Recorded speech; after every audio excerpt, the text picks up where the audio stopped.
Oi, aprendiz, tudo bem? Estamos aqui para mais uma aula.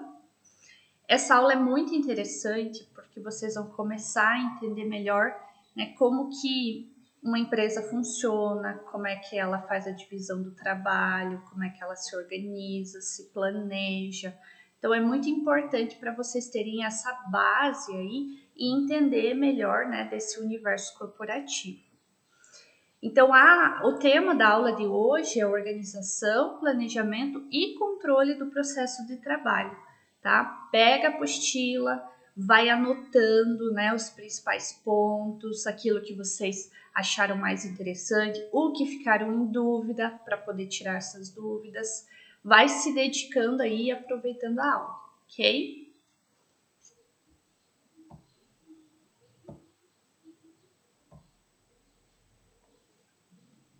Né? Então, como eu falei, o tema é organização, planejamento e controle do processo de trabalho. As organizações, tá? Ela consiste em uma combinação de agentes sociais e diversos recursos que posteriormente são devidamente coordenados e convertidos em resultados. Então, nas aulas anteriores, às vezes eu usei a palavra organizações, às vezes eu usei a palavra empresas, né? Mas o que acontece? A empresa que a gente comumente chama, usa muito esta palavra, ela é um tipo de organização. Então, organização é isso, é quando agentes, pessoas se unem, né? Elas vão usar determinados recursos humanos, né? Recursos materiais, recursos financeiros, tecnológicos, para alcançar um determinado objetivo. Ela cresce, né? Ela é constituída, na verdade, para alcançar um objetivo. Então, as organizações podem ser as empresas, que é o que a gente mais conhece e fala no dia a dia. Uma empresa, ela é criada, né, para produzir um produto, prestar um serviço, objetivando lucro, né? Os seus donos, proprietários, sócios, investidores, eles investem um capital inicial nessa empresa e eles esperam então o retorno disso em forma de lucro. Então isso são as empresas, é um tipo de organização. Outro tipo de organização, né, que existe, por exemplo, e é muito comum na nossa região, são as cooperativas. Então, é a união de pessoas, né, que eles se chamam de cooperados, associados, que se unem para trabalhar em uma determinada atividade, para que juntos eles cresçam, né, para que mutuamente eles cresçam e alcancem os seus resultados. Um outro tipo de organização é, por exemplo, a Associação Antônio Marques Cavani, é uma associação. Então, algumas pessoas se uniram para criar esta organização que utiliza ali os seus recursos humanos, né, recursos físicos, materiais, tecnológicos, para alcançar um objetivo que não é o lucro, é diferente da empresa. Né? A associação, ela visa alcançar um determinado objetivo em prol da sociedade, né? Em um objetivo específico para a sociedade que ela está inserida. Né? Então, uma das atividades que a associação se propõe é a do jovem aprendiz, né? de proporcionar essa formação profissional teórica. E ela não objetiva ter lucro. As pessoas que criaram essa associação não estão esperando um retorno financeiro, e sim um retorno de alcançar os objetivos para qual ela foi criada. Então, quando a gente fala empresa, a gente está se referindo a um tipo de organização, mas existem várias. Eu contei 3 aqui para vocês: empresa, cooperativa, associação, mas nós temos outras, tá? Então é importante entender isso. Quando essa palavra organizações surge num texto, numa conversa, numa aula, está se referindo à união dessas pessoas, né, que criam então essa organização, pegam ali todos os recursos que elas precisam, né? Elas vão precisar organizar, planejar esses recursos, que é o que a gente vai ver na aula de hoje, para alcançar o objetivo ao qual ela foi criada. Então, as organizações, elas recebem insumos produtivos do ambiente no qual estão inseridas, submetendo-os ao processo de transformação interno para que resultem em produtos finais, que serão disponibilizados ao mercado consumidor.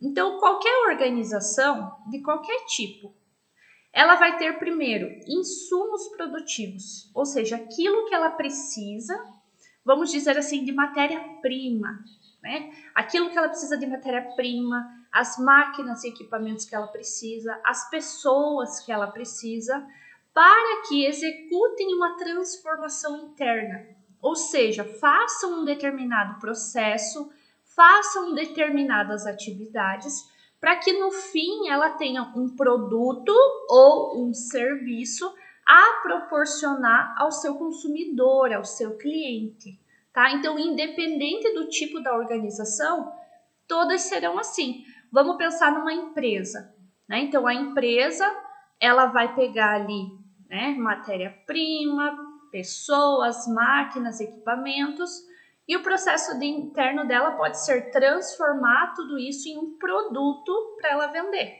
Quando ela vender esse produto para o seu cliente, ela vai então conseguir pagar os seus custos e despesas e ainda ter uma margem de lucro, né, para que ela possa reinvestir, isso também possa voltar lá para os seus sócios. Uma associação, né, vamos imaginar ali então a Associação Cabanes, da qual vocês estão estudando. A associação também vai precisar de materiais, de pessoas, de máquinas e equipamentos. Qual que é o processo interno?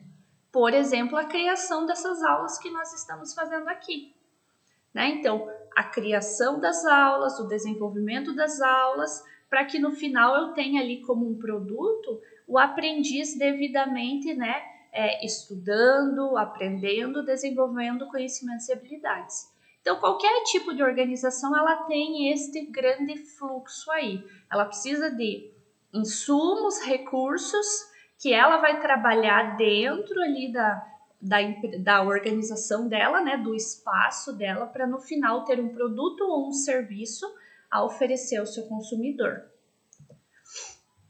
A organização, ela deve ser vista como um organismo social vivo, sujeito a mudanças e interferências constantes. Então, todas as organizações, elas têm um ambiente interno e elas têm um ambiente externo, tá? Uma organização, ela não é uma ilha que está sozinha e isolada, muito pelo contrário. Ela está dentro de um ambiente interno e de um ambiente externo. Vamos entender a diferença dos dois. O ambiente interno de uma organização é tudo que ela tem dentro ali da sua estrutura. Então, as pessoas, né? Qual que é a matéria-prima, os materiais, insumos que ela utiliza, quais são as máquinas e equipamentos, como que ela organiza o trabalho dela, qual que é a hierarquia, como é que é o espaço físico dela, tudo isso é o ambiente interno.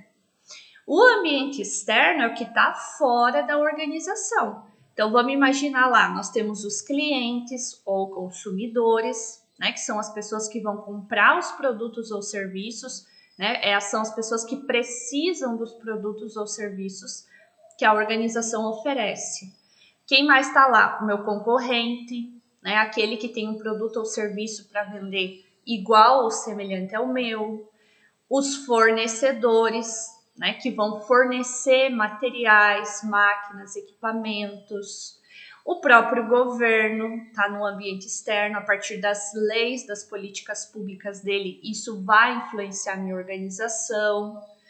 O próprio meio ambiente, a questão da preservação, do cuidado, né, como é que a organização se posiciona perante o meio ambiente, né, ela prejudica ou ela preserva. A própria comunidade, no sentido das pessoas que fazem parte ali do bairro, da cidade a qual a organização está inserida. Então, vejam, nós temos o ambiente interno e nós temos o ambiente externo. Tudo que está dentro e que está fora da organização, tudo isso influencia ela no dia a dia. Tudo isso provoca oportunidades, ameaças, pontos fortes, pontos fracos. Portanto, a organização é um sistema vivo, ela está em constante mudança. Quando há uma mudança numa legislação, pode ser que isso influencie ali na rotina da organização e ela tenha que se adaptar. Né? Se vem ali um novo concorrente, surge um novo concorrente com diferenciais, isso também vai provocar uma mudança na organização e assim por diante. Então, todas essas características, sejam internas ou externas, elas provocam mudanças na organização, no seu dia a dia. Por isso, a gente precisa ver ela como um sistema vivo, que precisa mudar, precisa se adaptar. Então, quando eu crio, vamos imaginar lá, eu abro a minha empresa. No momento que eu abrir a minha empresa, eu vou criar uma determinada, então, estrutura interna, eu vou ter analisado o ambiente externo.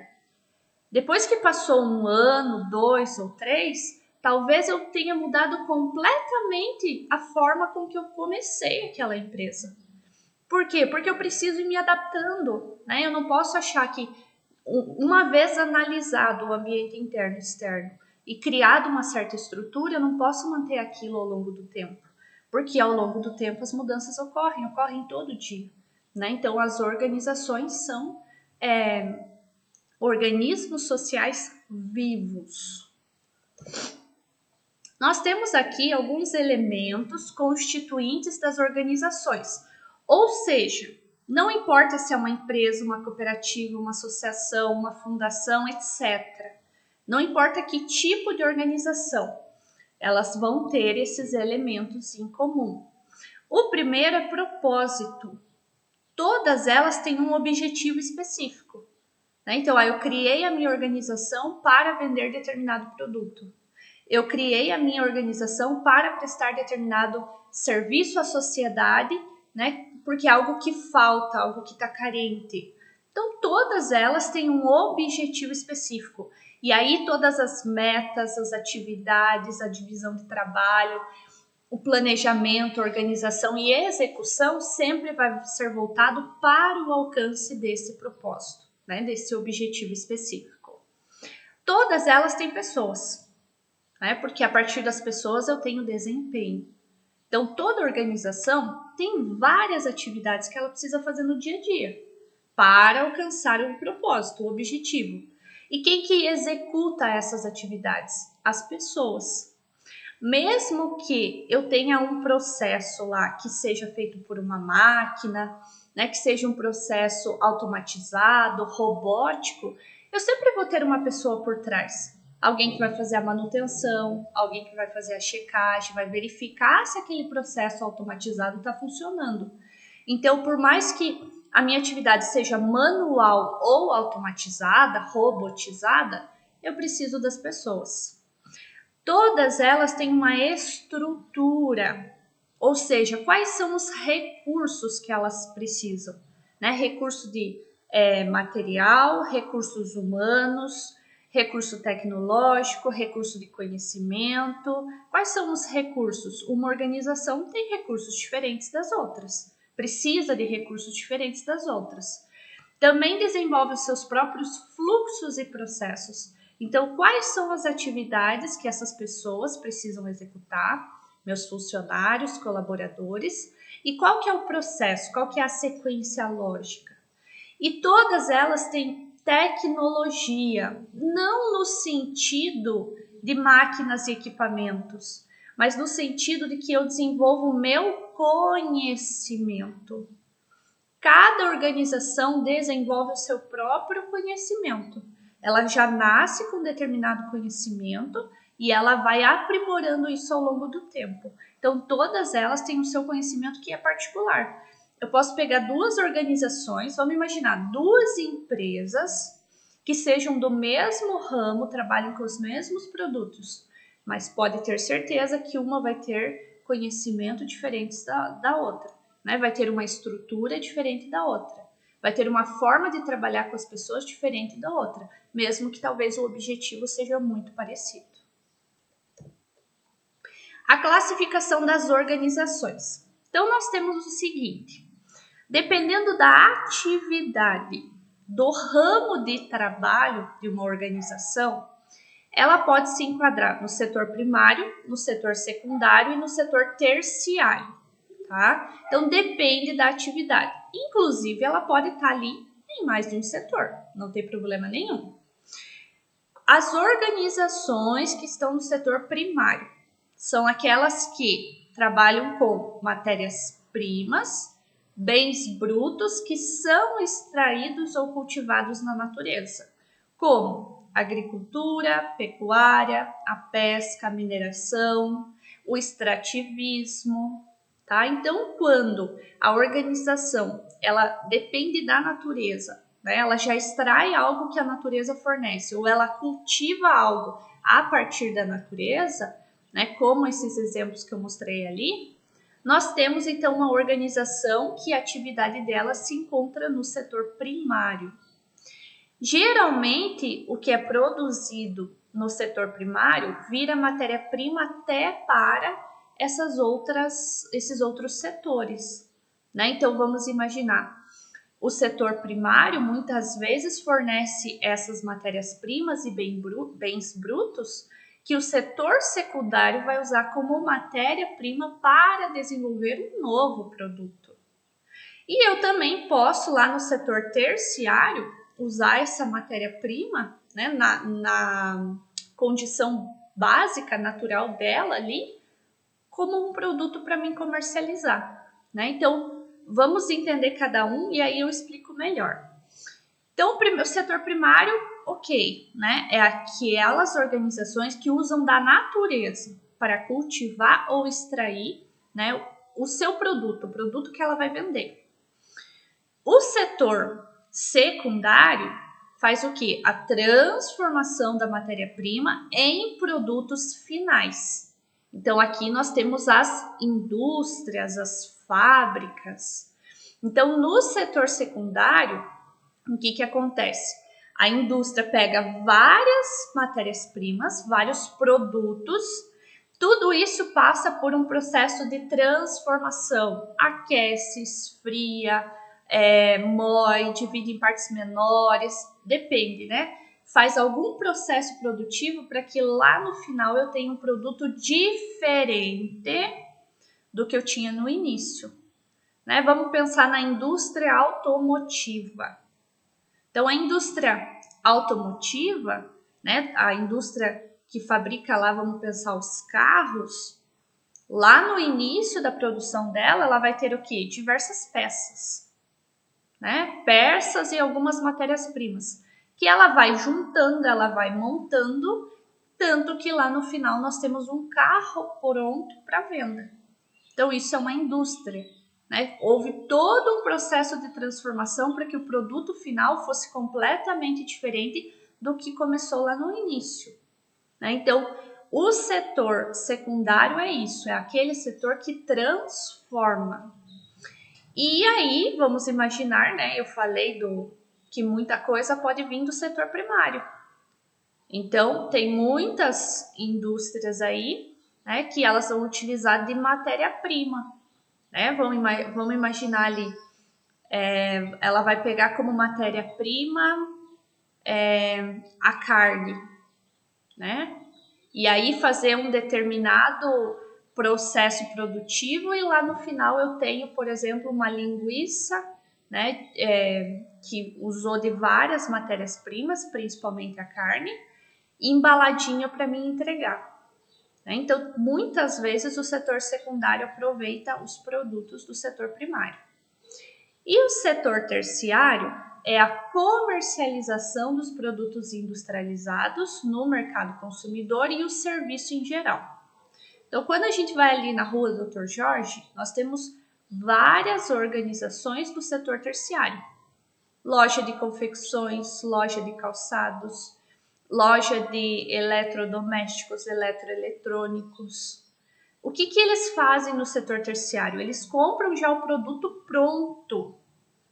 A única coisa que eles vão fazer é alterar o valor, né, para que quando eles façam a venda, eles tenham um lucro embutido nisso.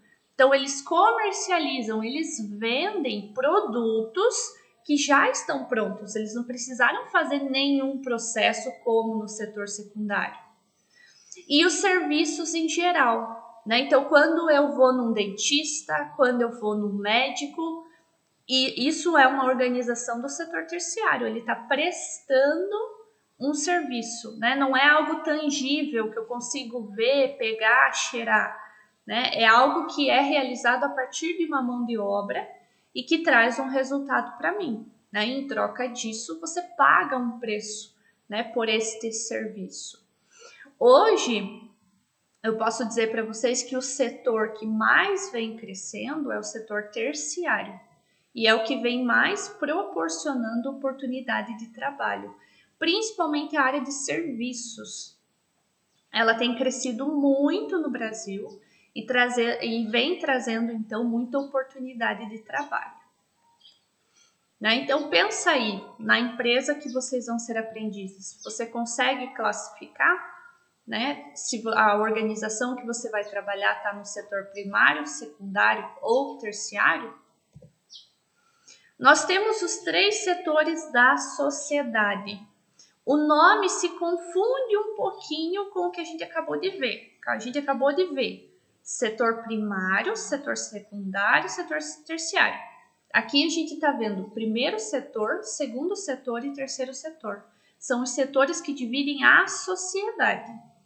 O primeiro setor é o setor público, onde está o Estado e os seus órgãos e instituições que são públicas, né? Que todo o trabalho é desenvolvido a partir, então, do que é arrecadado pelos cofres públicos. Então, o primeiro setor fica todas as organizações e órgãos que sejam públicos. No segundo setor é o setor privado e com fins lucrativos. O que é privado? São as organizações constituídas a partir de pessoas que não têm relação nenhuma com o governo. Então, quando eu abro uma empresa com fins lucrativos, eu estou dentro do segundo setor, eu não tenho relação nenhuma com o governo e eu não dependo, então, de nenhum capital do governo. Então, são empresas e outras organizações afins que tenham essa destinação de fins lucrativos.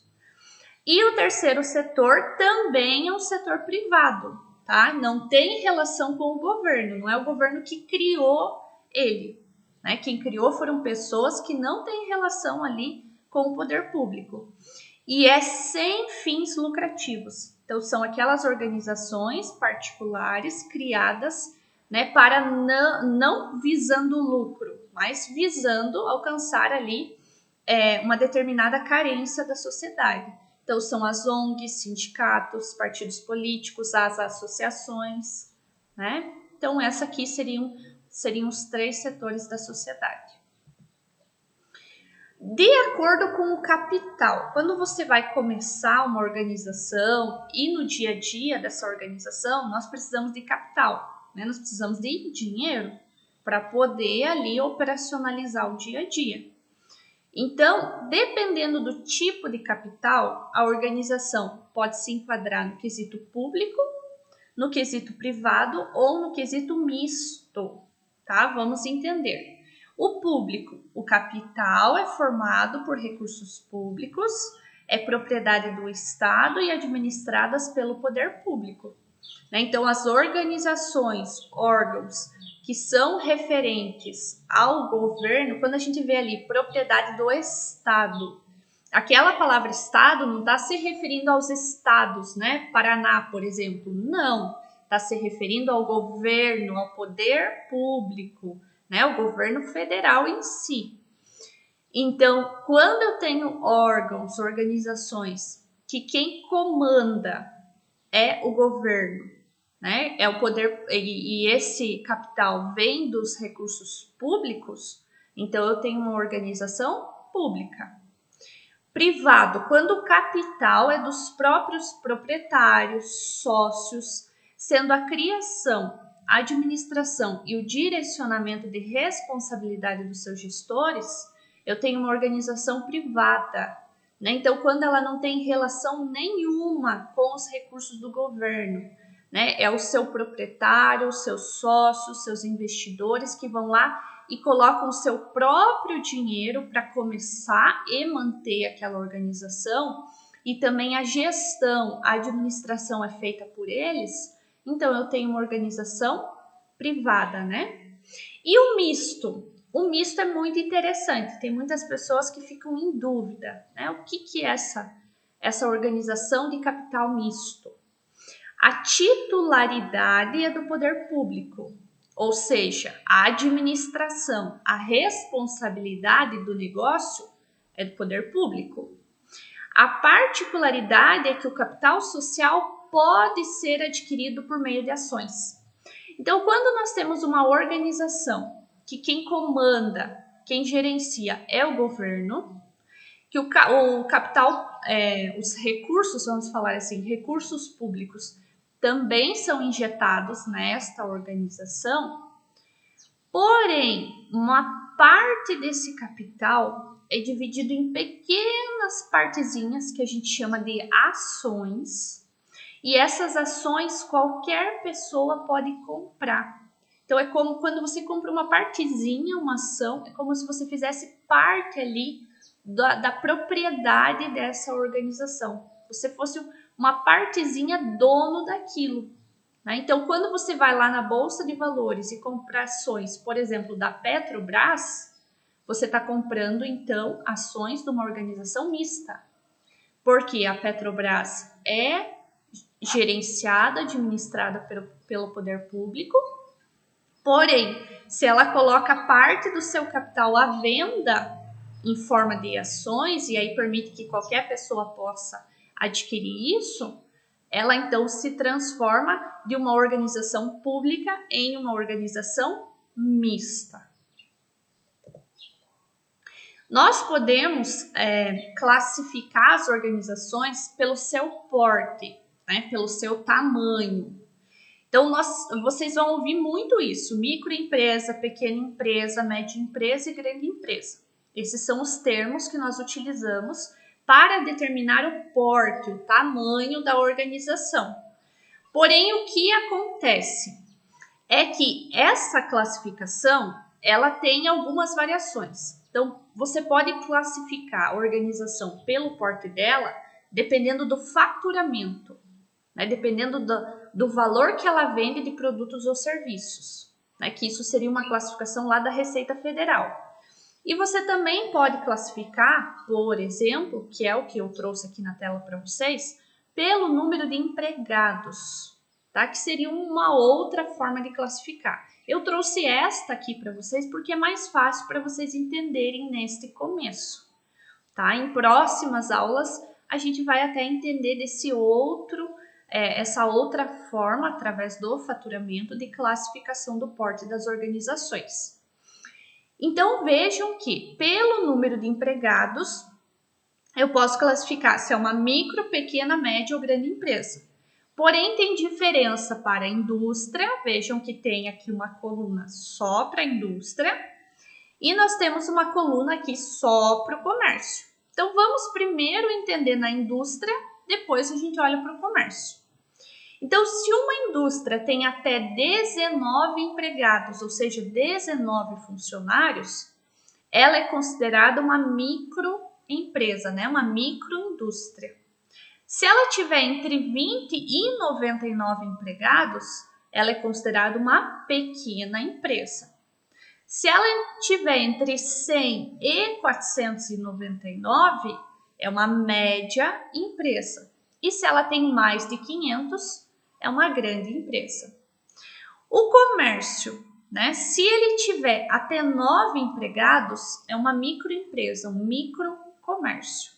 Se tiver entre 10 e 49, pequena empresa. Se tiver entre 50 e 99, média empresa. E se tiver mais de 100, grande empresa, né? Um grande comércio. Quando você abre uma organização, não necessariamente você vai começar pela microempresa, né? Dependendo então ali do teu número de de funcionários logo de cara, quando você abre, pode ser que você já comece ali sendo uma pequena ou média ou até grande empresa, né? Grande organização. Então, esta é uma classificação aí para vocês, né, entenderem um pouco sobre essas nomenclaturas aí quanto ao porte da organização.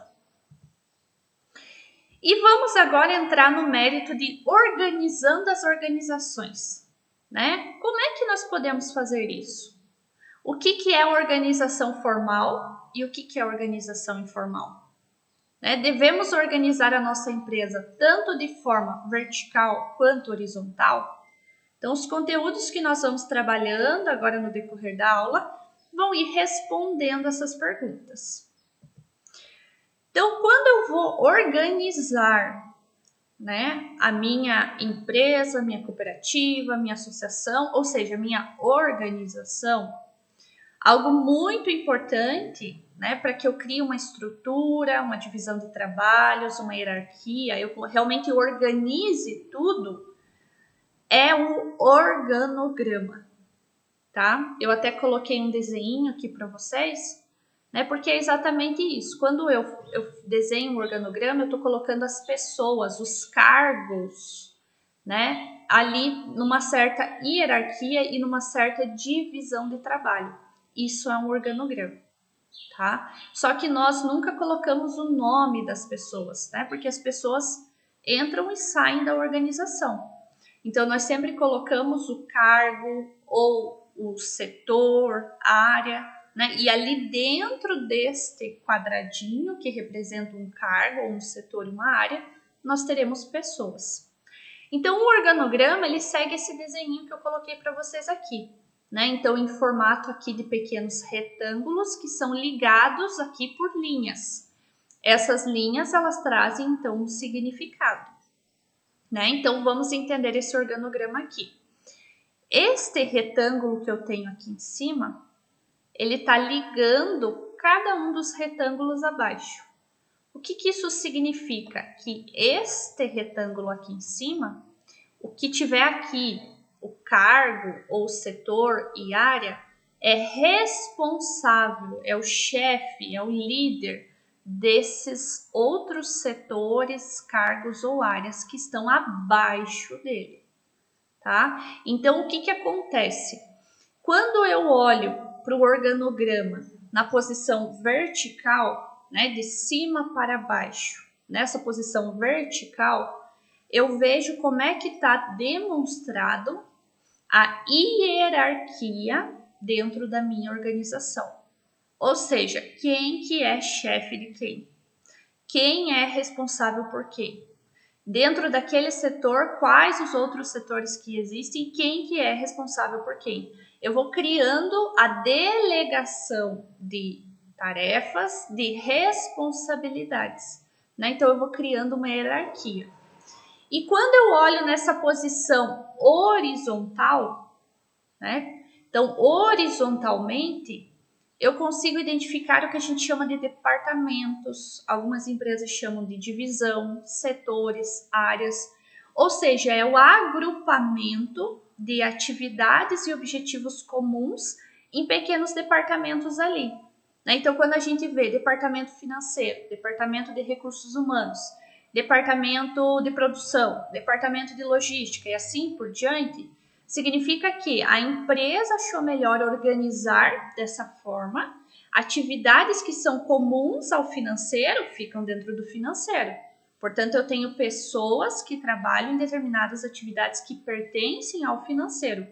E eles, né, esse setor, esse departamento vai ter os seus objetivos e metas específicas, que vão refletir no resultado geral ali da organização. Vejam que aqui, ó, tem uma diferença. Eu incluí uma caixinha aqui no meio, né? Eu incluí um retângulo aqui no meio. Por quê? Porque eu quero mostrar para vocês que muitas vezes dentro da organização, entre uma linha aqui de responsabilidade, então, ó, vejam que permanece. O cargo aqui, a área aqui, ainda, ó, é responsável pelos que estão aqui embaixo. Ou seja, os que estão aqui embaixo, né, são eles respondem, né? Eles são liderados, vamos dizer assim, pela área, pelo cargo que está aqui em cima. Só que no meio do caminho apareceu alguém. Esse alguém aqui, né? Esse setor, esse cargo, a gente chama de assistência, de assessoria, de staff. Então, são cargos que ficam ali no intermediário porque ele tem essa posição de assessorar, de dar mais segurança e ajudar na rotina, principalmente, né, de quem está aqui acima dele. Então, vamos imaginar que aqui a gente tivesse escrito presidente, ou seja, o responsável geral pela minha organização. E aqui eu tivesse assessoria jurídica. Significa que eu tenho pessoas aqui dentro que prestam, então, assessoria, né, um maior cuidado e conhecimento na área jurídica para que o presidente tome as melhores decisões. Então, quando eu tenho um organograma só assim, sem ter esse cargo aí de assessoria, a gente tem um organograma em linha. Né? Quando eu tenho essa posição de assessoria, nós temos um organograma linha e staff, né? Porque aí entra essa posição de assessoria. Então, a organização vertical, de cima para baixo, né? A hierarquia. Então, a organização vertical, ela está relacionada à hierarquização da organização. É responsável por regulamentar os seus níveis de autoridade e responsabilidade. Em outras palavras, a hierarquia estabelece as relações de poder dentro das organizações, definindo as responsabilidades de cada função ou cargo. Então, quando eu crio o meu organograma, essa organização vertical, ela vai criar os níveis de autoridade, de responsabilidade. Né? Quem é líder de quem? Quem é responsável por quem ou por que setor? Tá? Isso é bem importante, né? Para que ocorra um bom funcionamento ali no dia a dia das atividades.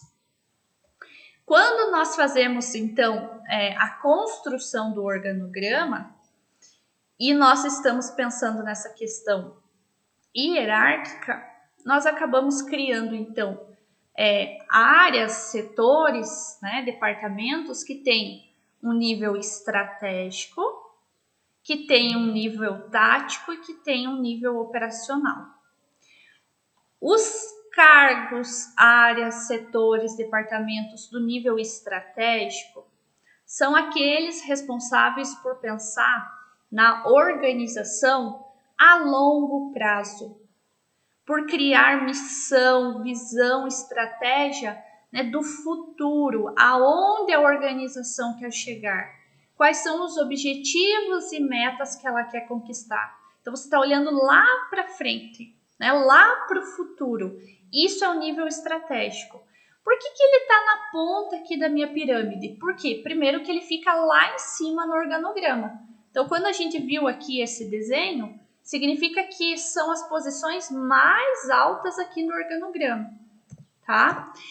E por que é só a pontinha? Porque eu tenho pouco, tá? Eu tenho poucos quadradinhos ali no meu organograma, na verdade retângulos, caixinhas ali no meu organograma, que vão representar o nível estratégico, né? Porque ali são aquelas pessoas que realmente são responsáveis pela organização como um todo. Presidente, talvez eu possa chamar de diretor, o dono, o sócio, o investidor. Então, são aqueles cargos, aquelas pessoas que realmente precisam se preocupar com o todo, né? Com o objetivo geral, metas gerais e a longo prazo, aonde a organização quer estar daqui 5, 10, 20 anos. O que é o nível tático que está no meio aqui? Porque realmente ele vai ficar no meio ali do meu organograma. Aqui seriam as posições de gerência, né? Algumas empresas talvez chamem de coordenação. Então, são áreas de gestão que vão fazer o quê? Vão pegar o que foi determinado pelo nível estratégico e vão transformar em metas menores, mais curtinhas, e vão transformar em algo que seja de acordo com as atividades e a realidade de cada setor. Então, eu vou pegar lá a meta lá de longo prazo, vamos imaginar assim, uma meta de 5 anos. Né? Então, o nível estratégico determinou que daqui 5 anos a organização tem que ter alcançado determinado objetivo. O nível tático vai primeiro pegar esses 5 anos e dividir em metas menores, por exemplo, metas anuais, para ficar mais fácil de trabalhar e de controlar. O que mais que ele vai fazer? Transformar na realidade de cada setor. Então, o que o financeiro tem que fazer no dia a dia para que ele contribua com esse objetivo, essa meta? O que os recursos humanos tem que fazer no dia a dia para que ele contribua, né, e alcance as metas? E assim por diante. Cada setor, cada área, né, dentro da sua realidade. E nós temos o operacional. Percebam que o operacional é a base, né, dessa nossa pirâmide e ela é a proporção maior, porque a maioria dos cargos, funções, né, dos quadradinhos ali do nosso organograma representam cargos operacionais. Operacional é o que? São as pessoas que no dia a dia realmente executam atividades. Atividades essas essenciais que fazem parte, né, da necessidade ali do dia a dia para que se alcance os objetivos. Então, o nível operacional é que vai executar o que o nível tático traduziu do nível estratégico. Então, o nível estratégico é a alta administração, por isso que está lá na ponta. É quem realmente comanda de modo geral a organização. Pensar na organização como um todo. Então, o estratégico pensa como um todo. É o tático que vai pensar área por área. E é o planejamento de longo prazo, daqui 3, daqui 5, daqui 10 anos e assim por diante. Né? Sempre com uma visão lá de futuro. O nível tático é o nível de gerência. Né? Como eu falei, pode ser denominado como gerência, né? Alguns como coordenação. Né? Então, é responsável pelas unidades ou áreas funcionais. Né? Então, responsável pelo financeiro, pelo RH, pela área de produção, pela área de marketing, pela área de vendas, né? Dependendo de como a organização separou ali os seus setores. E aqui o planejamento já é de médio prazo. Então, se lá no estratégico eles pensaram daqui 10 anos, o tático quebra em metas menores, em objetivos menores, para que fique mais fácil de trabalhar e gerenciar. E o operacional é a execução. São as atividades básicas, aquilo que faz parte da rotina. E é o planejamento de curto prazo, é o que eu tenho que fazer no dia, na semana, no mês. Ó, veja um exemplo aqui, eu tenho diretor, aí eu tenho um gerente administrativo, que é responsável pelo financeiro e pelos recursos humanos. Aqui eu tenho um gerente de operações, que é responsável pela área de produção e área de logística. Então, o diretor aqui, ele está no nível estratégico, ele vai pensar como um todo. Ele é a alta administração nesse organograma. O gerente de administração e o gerente de operações estão no nível tático. Eles vão pegar o que a diretoria, que está ali no nível estratégico, vai pensar a longo prazo e vão diminuir, né, esse longo prazo em um médio prazo e trazer para a realidade dos seus setores. Então, o gerente administrativo vai criar os objetivos e metas específicos para o financeiro, para que eles executem no dia a dia, e vai criar específico para os recursos humanos. O de operações vai dividir, então, essa meta estratégica numa meta menor para a realidade da produção e para a realidade da área de logística. Tá? Então, aqui acho que fica bem claro, vocês conseguem ver bem nível estratégico, tático, né, e operacional. Ó, outro exemplo, né? Seguindo este mesmo organograma aqui. Vamos imaginar lá que o diretor, a diretoria, falou assim: planejamento de longo prazo, faturar nos próximos 5 anos R$ 1 milhão. Tá? Então, isso é uma meta para daqui 5 anos. O que o gerente de administração vai fazer? Vai fazer um planejamento de médio prazo. Então, ele não vai mais falar em R$ 1 milhão daqui 5 anos. Ele vai falar faturar X, né, reais ano. Então, ele quebra numa meta menor. Né? O que ele vai fazer? Levantar o faturamento real versus o previsto. Ele vai ter que ir fazendo esse controle. Quanto que a gente está faturando e quanto que era o previsto, para ele poder ir verificando se estão alcançando essa meta, esse planejamento de médio prazo, porque alcançando o de médio prazo, tem que alcançar o de longo prazo. E aí, o que ele vai fazer? Ele vai pegar e vai fazer o que ele vai passar para o financeiro, o que o financeiro tem que fazer. Né? Então, o financeiro vai fazer o planejamento de curto prazo. Por exemplo, conciliar e cobrar os recebíveis. Né? Então, quando a área de vendas vender lá determinados produtos, né, que a pessoa possa pagar não à vista, né, mas parcelado em prestações, o financeiro tem que, no seu dia a dia, ir conciliando, vendo se está recebendo tudo isso, porque essa receita vai fazer parte deste faturamento aqui. E aquelas pessoas que estão deixando de pagar, que estão em atraso, o financeiro vai cobrar, vai correr atrás de que seja recebido, para que então realmente essa meta do faturamento aqui seja conquistada. Então veja, o gerente de administração traduziu isso para o financeiro, para a realidade das atividades do financeiro. O gerente de operações, então temos de novo a mesma meta aqui, ó, faturar nos próximos 5 anos R$ 1 milhão. O que o gerente de operações vai fazer? Planejamento de médio prazo. Como a gente está falando de operações, que é a área de produção realmente da empresa, a meta dele de médio prazo não é faturar, é produzir X produtos ano. E aí ele tem que fazer o quê? Levantar a produção real, o que realmente foi produzido, e comparar com essa meta que ele criou aqui. E aí o que ele vai passar para a área de produção?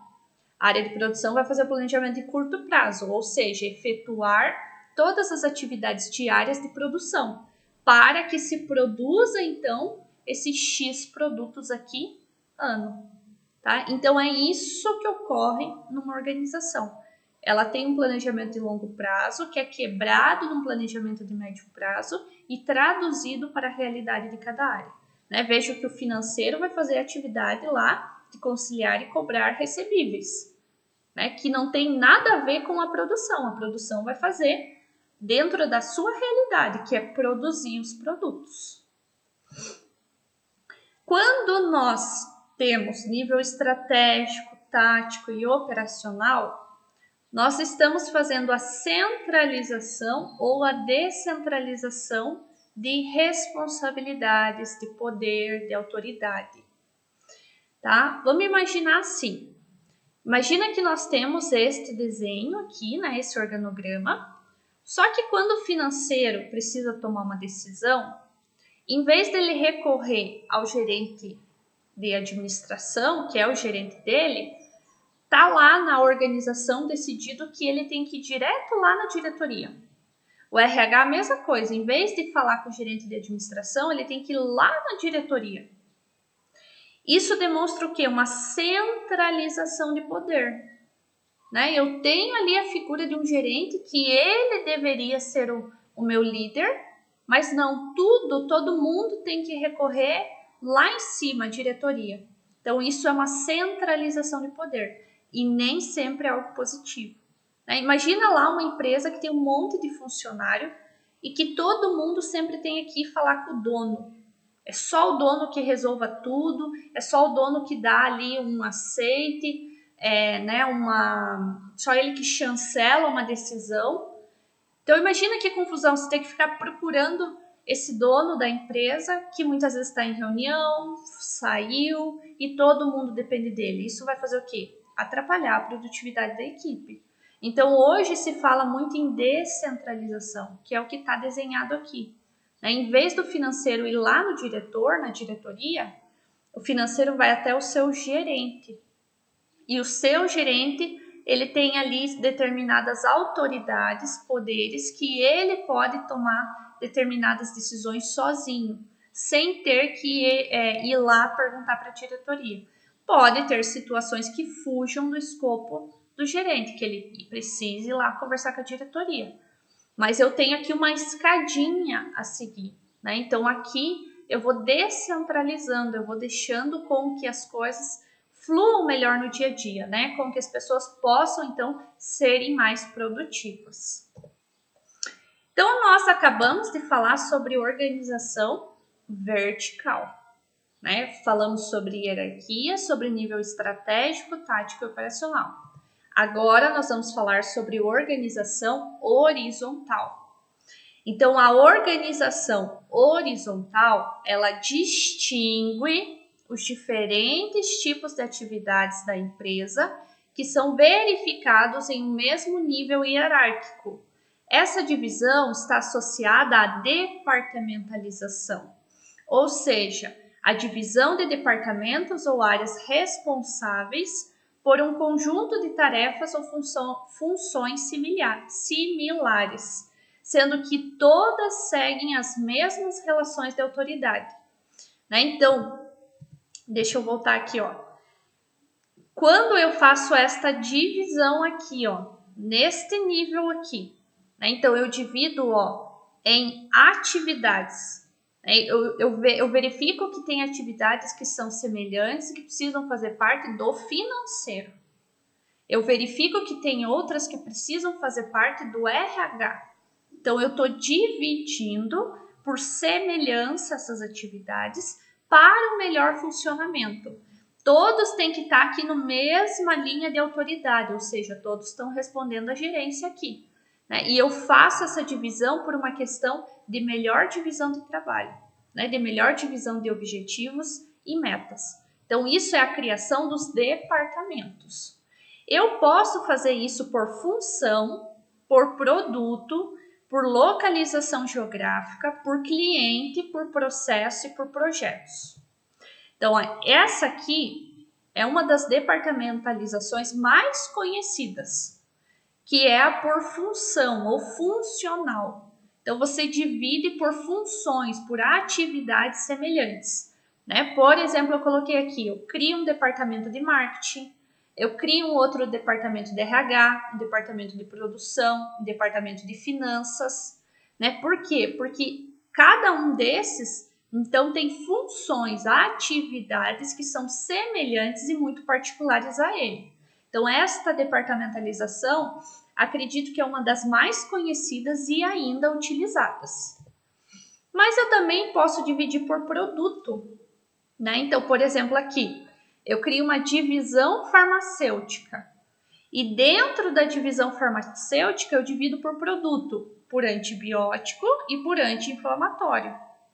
Na divisão veterinária, eu divido pelo produto vacinas e medicamentos. E aí tem uma divisão química que eu não divido por produto, Só ali por funções químicas.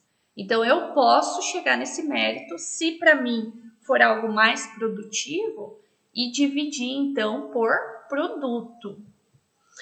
Pode ser também por localização geográfica, principalmente aquelas organizações que têm muitas filiais em regiões diferentes. Então, eu posso ter aqui, região sudeste, onde eu divido por filial São Paulo e filial Rio de Janeiro. Eu posso ter aqui região sul, que eu divido por filial Santa Catarina, e região norte. Então, se para a organização fizer mais sentido dividir ela por regiões, por localizações geográficas, ela pode fazer isso. Pode dividir por cliente. Isso a gente vê muito em lojas. Quando eu vou numa loja, eu vejo que tem um departamento só feminino. E eu poderia dividir aqui por perfumaria e por moda. Um departamento só infantil, por brinquedos e por roupas. E um departamento só masculino. Para as lojas, isso faz muito sentido, né? Porque você realmente divide, deixa muito organizado cada departamento e você consegue que as pessoas que trabalhem em cada departamento, elas se tornem quase que especialistas naquilo. Então, elas saibam melhor sobre o estoque, sobre tendências, sobre os preços. E isso ajuda, facilita no atendimento ao cliente. Por isso que a gente vê muito em loja essa separação por departamento relacionada ao tipo de cliente. Pode ser por processo, então eu posso ter ali, né, uma sessão de preparação, uma sessão de corte, uma sessão de estamparia, uma sessão de montagem. Posso criar departamentos por tipo de processo. Pode ser também por projeto, né? Então, quando eu crio lá o navio X, quando, né, o meu cliente contrata para que eu faça o navio X, eu tenho um departamento só envolvido com o navio X, que é um projeto totalmente diferente do navio Y e totalmente do navio Z. Né? Isso é muito comum realmente em organizações, empresas relacionadas a navio, a construção civil, onde muitas vezes elas dividem o organograma por projeto, tá? Porque elas trabalham em cima então de projeto, que tem um início e tem um fim, né? Diferente das outras que nós vimos aqui, que não tem um início e um fim. Tem um início quando ela começa ali a sua organização, e só vai ter fim se ela porventura vir a falir ou fechar. Mas eu posso mesclar tudo isso. Eu não preciso escolher só um tipo de organização horizontal. Eu posso mesclar. Então, veja aqui, nós temos presidência e nós temos primeiro uma divisão funcional, por funções. Então, eu tenho a divisão financeira, a divisão de produção e a divisão de marketing. Só que na divisão de produção, eu escolho dividir por produto. Então, eu tenho um departamento só para eletrodoméstico e outro só para geladeira. E eu ainda decido dividir por processo. Então, no eletrodoméstico, eu tenho uma seção só de pré-montagem e uma seção de montagem. Então, não necessariamente eu tenho que escolher um tipo de departamentalização. Muito pelo contrário, eu posso fazer um mix, eu posso mesclar. E isso vai depender de cada organização. Não tem um pronto que vai dar para todas. Não, você aqui, né, enquanto administrador, é que vai precisar montar a estrutura ali da sua empresa. Né? Então, quando vocês forem trabalhar nas empresas, vocês vão ver que existe um organograma. E aí vocês vão até poder perceber. Está dividido por função, por produto, por projeto, por processo. Né? Como é que está dividido? Por região. E vocês têm que lembrar que quando foi construído esta divisão, essa organização, né, as pessoas que administram essa empresa, elas foram desenhando e pensando numa melhor forma de trabalho, onde realmente haja uma divisão de trabalho, divisão de responsabilidades, uma melhor organização para que os resultados sejam alcançados. E não quer dizer que o organograma que tem hoje vai continuar o resto da vida ali da organização. Pode ser que ao longo do tempo, com aquelas mudanças que a gente conversou no início da aula, ela precise ir fazendo modificações para poder ir se adaptando. Dentro da organização, nós temos a organização formal e a informal. Vocês vão fazer parte das duas. A organização formal, ela é retratada no organograma. Então, é isso que a gente acabou de aprender. Nós temos lá os cargos que são de chefia, de liderança. Nós temos os cargos que são operacionais, táticos, estratégicos. Né? O jovem aprendiz está lá dentro do organograma, né? Dentro de algum setor específico que vocês vão trabalhar. Então, essa organização formal está lá no organograma, né? Junto com a delimitação da hierarquia. Quem que é chefe de quem? Atribuição, né, de cargos e funções e a definição de autoridades e responsabilidades. Então, essa organização formal, ela é criada, ela é montada pela administração da empresa, né, e, como eu falei, ela pode ir sofrendo alterações. E ela é muito bem conhecida por todo mundo, né, porque as pessoas sabem como que ela está dividida, quem que é chefe de quem, quais são os cargos e funções. Então, é algo que está muito claro ali dentro da organização. Mas nós temos também a organização informal, que não está retratada no organograma. Se trata do relacionamento entre os funcionários, né? A formação de grupos sociais, está escrito errado ali, formação de grupos sociais internos e as relações informais de poder e liderança. Nós somos seres relacionais, a gente já falou disso bastante, inclusive.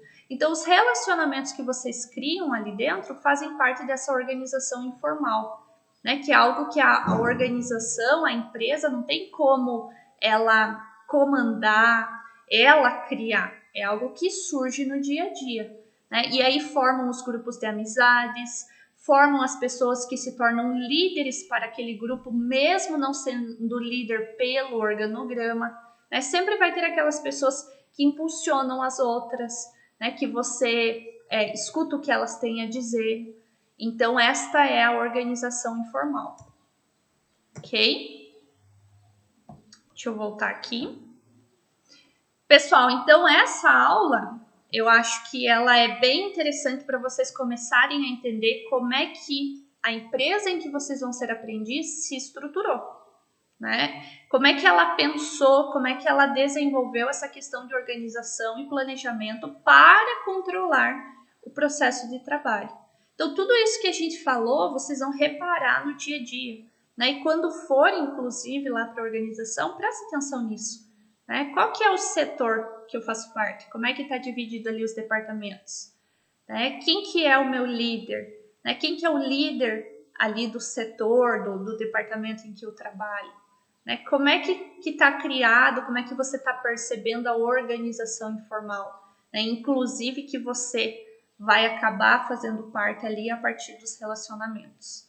Ok? Espero que vocês tenham aproveitado bem essa aula, né? Anotado tudo que é importante, as dúvidas, e desejo aí bons estudos para vocês. Continua na apostila, né? Vai vendo os materiais complementares, as atividades, e nos vemos na próxima aula. Até mais!